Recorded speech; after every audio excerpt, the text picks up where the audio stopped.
Esse vídeo trata de linearização de gráficos usando escalas logarítmicas. Vai ver aqui como fazer o uso de papéis monolog e log-log para resolver o problema de adaptar uma curva aos dados experimentais que a gente obtém em laboratório. No vídeo anterior, nós resolvemos esse problema usando o papel milimetrado.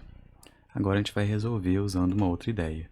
O problema é esse que está aqui no canto esquerdo. Fiz um experimento, obtive os valores x e y que estão relatados aí. A questão é a seguinte: se eu faço um gráfico desses pontos no papel milimetrado, o que eu vou encontrar é uma curva que não é linear. Nesse caso aqui, a gente fez isso, obtivemos essa configuração que está expressa aqui no quadro principal. Quando a gente omite aqui o quadriculado, a gente vê claramente que os pontos vermelhos não definem uma reta. E se não é uma reta, a pergunta natural que vai surgir é, então, que curva que é, certo? Qual é a curva que melhor se adapta aos pontos experimentais?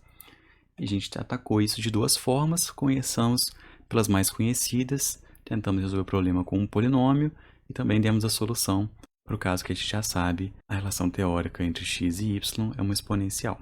Em ambos os casos, a gente teve que fazer o processo de linearização. Para o polinômio, a gente pegava ali o y igual a x elevado a n, aplicamos logs dos dois lados, usamos propriedades de logaritmos e no final fizemos aqui essa mudança de variáveis.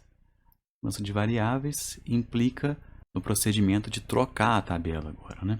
Já que y mudou para log de y e x mudou para log de x, o que eu tenho que fazer então é trocar aquela tabela por uma nova tabela em que aparecem agora os valores e construir valor a valor os logs de cada um dos dados experimentais.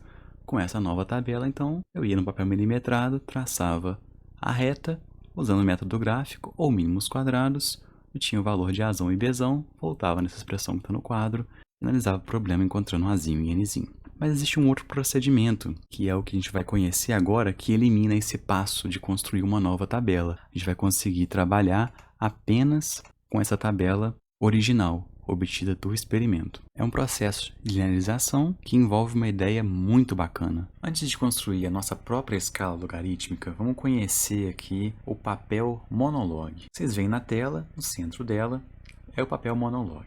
No canto inferior esquerdo está um zoom. Posso caminhar aqui pelo papel para a gente ver um pouquinho mais de detalhes ali de como funciona a escala. O papel monolog tem esse nome porque ele apresenta a seguinte característica, que ele é constituído de duas escalas. Vamos olhar primeiro a escala que a gente já conhece. Essa escala aqui, ó, do eixo vertical. Ela tem tracinhos aqui que estão separados entre si com distâncias iguais. Então, para definir o valor das unidades, eu posso simplesmente escolher aqui, por exemplo, esse valor para ser o 0 e vou subindo na escala, né? Vamos supor que esse seja o 1, o 2, 3, 4, 5. Você vê o seguinte, né? Dois traços subsequentes são separados por distâncias iguais, quaisquer que sejam eles aqui nessa escala vertical. Nada de novidade. O que tem de interessante nesse papel é a escala que está na horizontal. Na horizontal, a gente vê ali, ó, que ela é separada em 3 regiões iguais. A gente chama essas regiões de décadas. Então, aqui mais ou menos, né, é esse pedaço, para ver ali, ó. E aí depois ele se repete, esse pedaço aqui é igual, mais ou menos grifando de verde para a gente poder visualizar melhor. E depois eu tenho esse pedaço aqui, por fim, marcados no nosso desenho. E agora existe uma regra para a gente marcar os valores aqui na escala. A regra é simples. Os valores principais crescem de potência de 10 em potência de 10. Claramente, então, eu não tenho o valor 0 nessa escala. Então, se esse daqui é o 1 nessa escala, o próximo vai ser o 10, 10 vezes 1, depois o 100, logicamente, o 1000 entra aqui no final. Tem que escolher o 1 para começar ali? É claro que não. Poderia ter começado com o 10, e aí eu teria 10, 100, 1000 e 10.000. Sempre de potências de 10 em potências de 10. Nada de novo. Poderia, só para finalizar aqui o nosso exemplo, começar com um valor menor ainda. Certo? 0,1, por exemplo, ou 0,01, se a gente quiser aqui extrapolar um pouco. Então, 0,1, 1 e 10. Sempre de potência de 10 em potência de 10. Vamos deixar a primeira marcação que a gente fez, aquela é a mais simples e vai nos facilitar agora no entendimento de como que é a construção do papel. Se esse valor aqui é o 1 e esse é o 10, então eu tenho que vir caminhando aqui, né? 1, 2, 3, 4, 5, 6, 7, 8, 9, 10. Se esse é o 10 e esse é o 100, logicamente o próximo não é o 11, ele é o 20, 30, 40, 50 e assim sucessivamente. Se esse número é o 100, o próximo não é o 101, senão eu não chego no 1000. Então o próximo valor vai ser o 200, e aí 300, 400 e assim sucessivamente. Essa é a ideia da escala. Vocês veem que dois traços subsequentes não são separados por distâncias iguais. À medida que eu vou evoluindo aqui na escala, vai ficando cada vez mais apertadinho ali, ó, vai diminuindo o tamanho. Certo? Então, no olhômetro, é isso que a gente está vendo aqui da escala. Dá para ver na tela principal, tentando caminhar aqui um pouquinho com a tela de zoom para a gente ver o que está explícito ali na tela principal, certo? À medida que eu vou caminhando para a direita, vai ficando mais apertadinho ali, os espaços entre dois números subsequentes. Vamos supor que eu queira marcar o ponto, o par ordenado 6, 10. O que eu faço? Eu venho aqui, olho onde está o 6, caminho na linha dele, normalmente, e marco aqui o ponto 6, 10. Dificuldade nenhuma, como papel milimetrado. Se eu quiser marcar o ponto 90, por exemplo, 7, o 90 está aqui, ó, logo antes do 100, subo por aqui até chegar no 7, na hora que eu encontrar o 7, marco esse ponto. Simples assim. Você vê que a escala aqui no horizontal, ela tem uma restrição séria, que ela não consegue marcar o número 0, nem números negativos, obviamente. Se ela não passa pelo 0, ela não vai chegar a ser negativa nunca. Mas ela tem várias vantagens. Até agora só viu desvantagem aqui, ela complicou um pouquinho a forma da gente marcar os pontos, né? Mas a pergunta principal que a gente deve se fazer é o seguinte: esses espaçamentos entre dois traços subsequentes, como que eles são definidos? Qual que é a regra que se usa para construir essa escala? E óbvio, né? Para que serve isso? Qual a utilidade de uma escala construída dessa forma?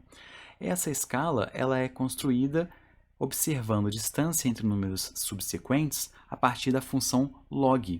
Como log de 2 menos log de 1 é maior do que log de 4 menos log de 3, a distância entre o 4 e o 3 é menor do que a distância entre o 2 e o 1. E assim sucessivamente. Vamos construir a nossa escala logarítmica para a gente ver como que é feita a construção desse papel e daqui a pouco a gente dá uma interpretação para o uso dele na análise de dados experimentais. Vamos com calma. Vamos então fazer aqui o exercício de construir uma das escalas daquele papel.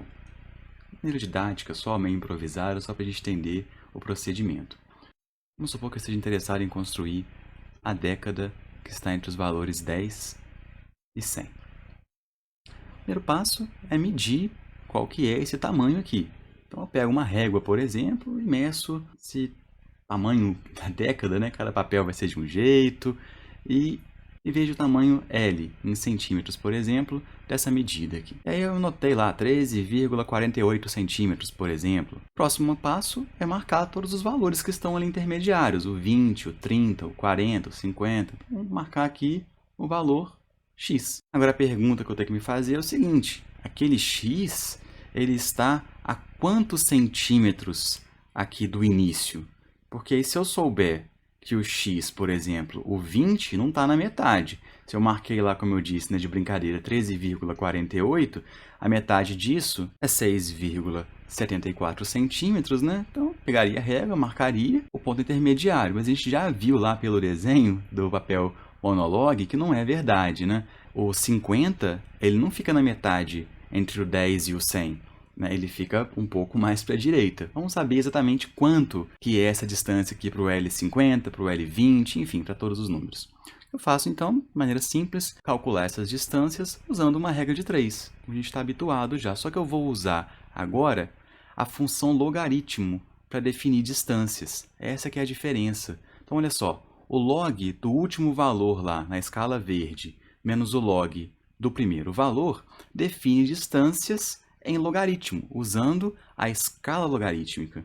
Então, log de 100 menos log de 10 está para L, medido em centímetros, assim como o log de x, que é o valor que eu quero marcar, menos o log do primeiro valor lá na escala, que não mudou, obviamente, o log de 10, está para a distância entre o x e o início da escala, o 10, medida em centímetros, certo? Que é o valor que eu quero encontrar, o Lx. Bom, agora o trabalho é simples, né? Basta resolver essa equação isolando o Lx, que é o valor que a gente está interessado em obter em centímetros, para poder fazer a marcação ali na nossa nova escala. Eu vou ter, então, ó, 2 menos 1, certo? Operação lá com os logs, dividido por L. Isso é igual a log de x. Esse valor x é o valor de entrada. Eu vou ter que escolher, né?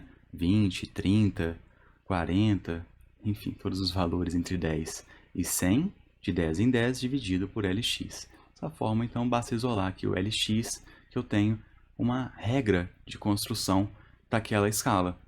Então, o Lx ele claramente é L log de x menos 1.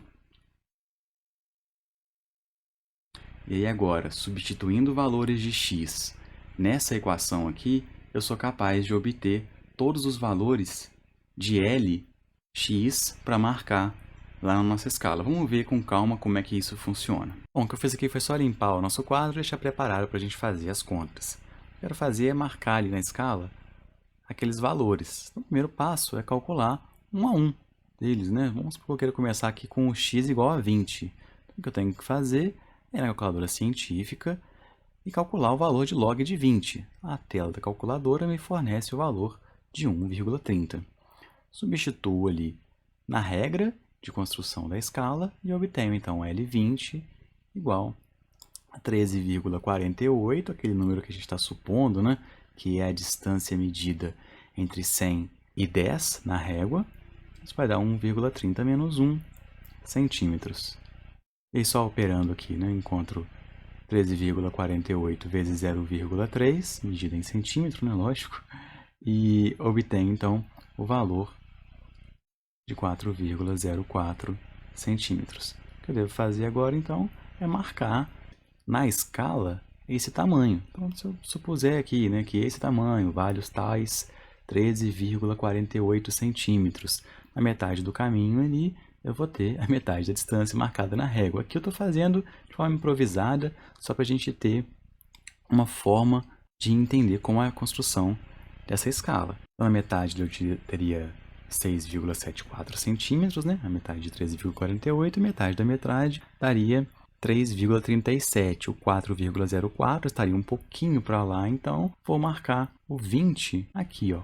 Essa é a marcação do 20. Vamos continuar e fazer para o 30. Para o 30, eu deixei as contas aqui já prontas para a gente ganhar tempo, né? Então, vou fazer a escolha x igual a 30, calculo na tela da calculadora quanto que vale o log de 30, encontro 1,48, que é esse valor aqui, substituo na equação, então 13,48 menos 0,48, né? 1,48 menos 1, eu encontro 6,47.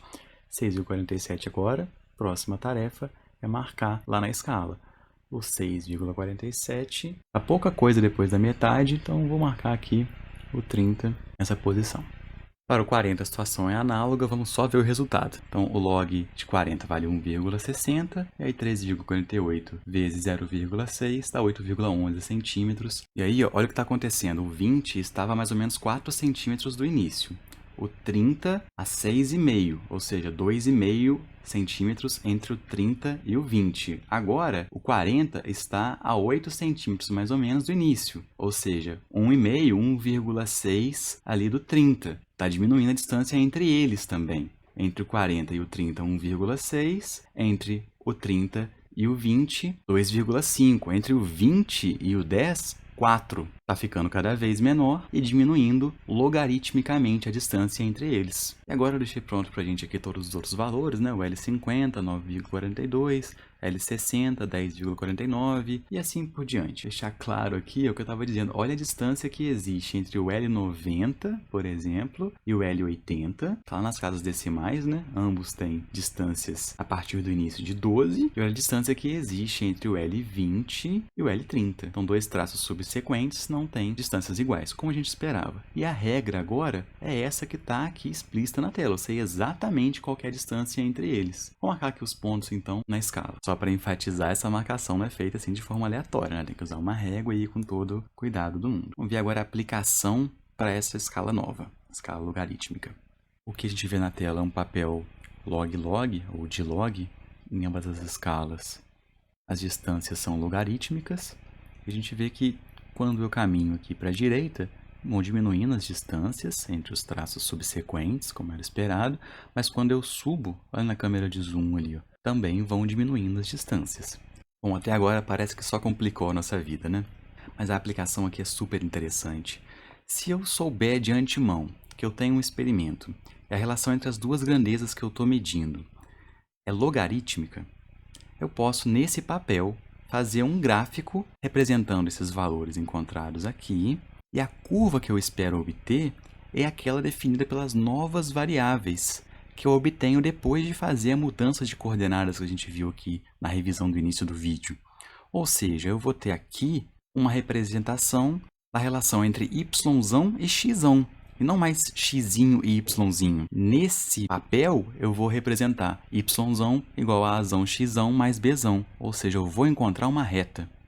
Vamos ver isso na prática. Eu coloquei ali para a gente a tabela com os dados experimentais. Nota que é x, y. Em x, ela vai de 0,01 até 5, ou seja, eu tenho que escolher uma escala aqui nas 3 décadas que eu tenho, de tal forma que eu consiga representar todos os valores experimentais no espaço que eu possuo, certo? Então, por exemplo, 0,01, 0,1, 1 e 10 me permite fazer essa tarefa.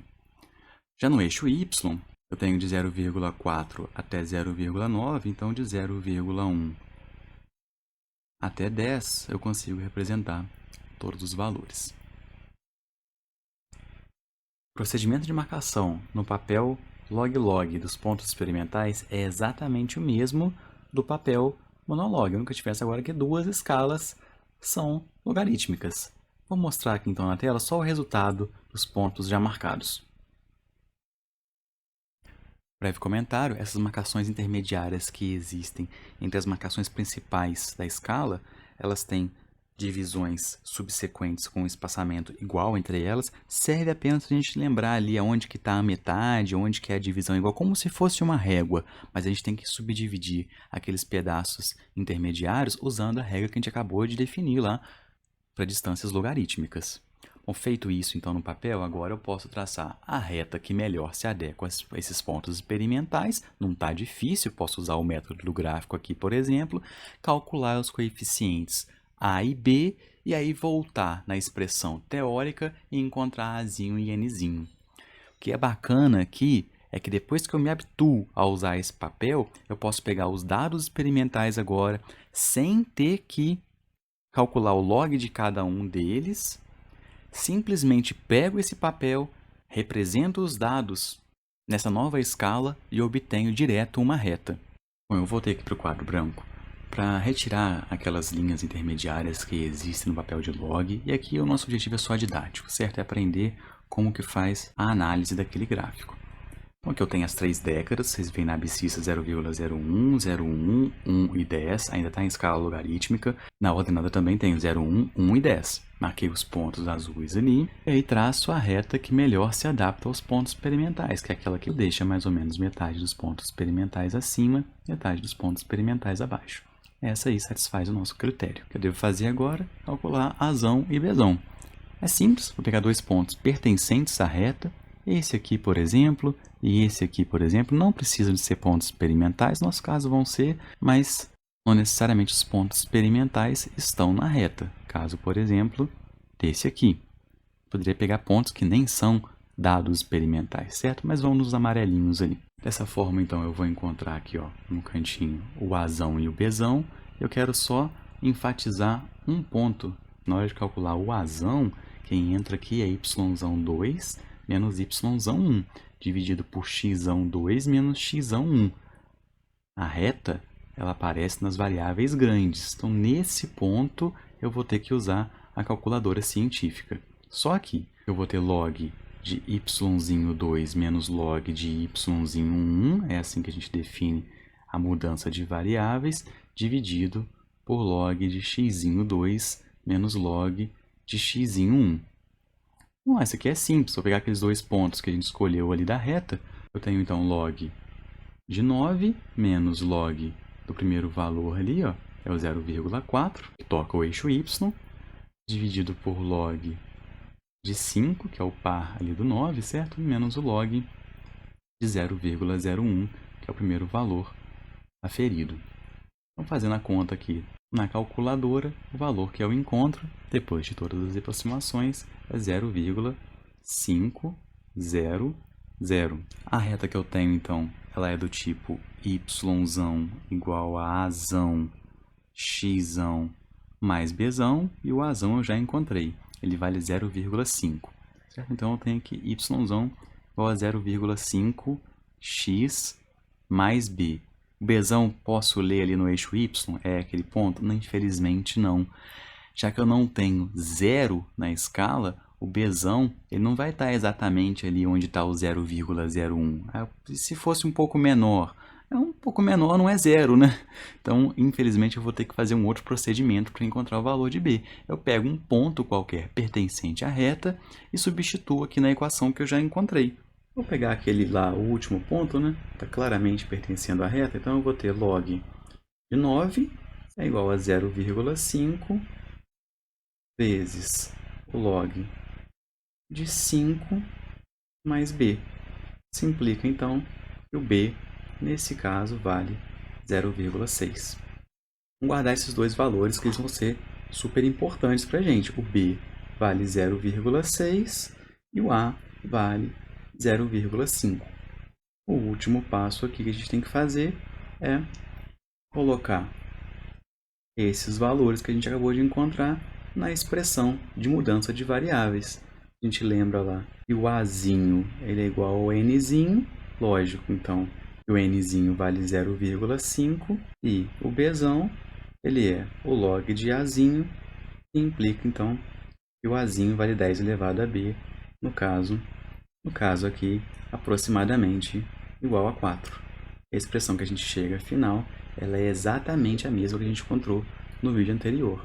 É aquela que eu tinha em mente quando eu comecei a preparar a tabela, certo? Que o yzinho, ele é 4 raiz de x. Para finalizar, um comentário breve. O procedimento seria análogo, caso a gente soubesse de antemão que a relação teórica entre os dados experimentais é satisfeita por uma exponencial. A gente deveria usar o papel monolog, que tem duas escalas diferentes no eixo das abscissas. Esse do nosso exemplo aqui, ele tem escala logarítmica, e no eixo das ordenadas ele tem escala linear. Então, quem iria ficar no eixo das abscissas, no nosso caso, seria o yzão, e no eixo das ordenadas, o x. Um pouquinho diferente do que a gente está acostumado. Mas existem vários papéis no mercado, a gente poderia virar essa folha também, se fosse o caso, e construir o gráfico da forma mais inteligente. Queria que vocês notassem só que o procedimento ele é o mesmo de traçar um gráfico no papel milimetrado. O que tem um pouco de dificuldade aqui, talvez, é que a gente não está tão habituado a usar essa escala logarítmica. Mas vocês veem que é uma ideia muito rica, muito bacana. Eu fiz o gráfico da função y igual a 4 raiz de x e representei como uma reta. Poderia ter feito o y igual a x ao quadrado, ou y igual a x ao cubo, eu sempre teria ali no papel log uma reta. Isso abre um pouco a nossa mente, mostra pra gente uma outra forma de pensar. Dependendo das escalas que a gente usa, as representações gráficas das funções vão tomando formas diferentes. Isso pode ser muito útil em problemas mais complexos. Muito obrigado pela atenção de vocês.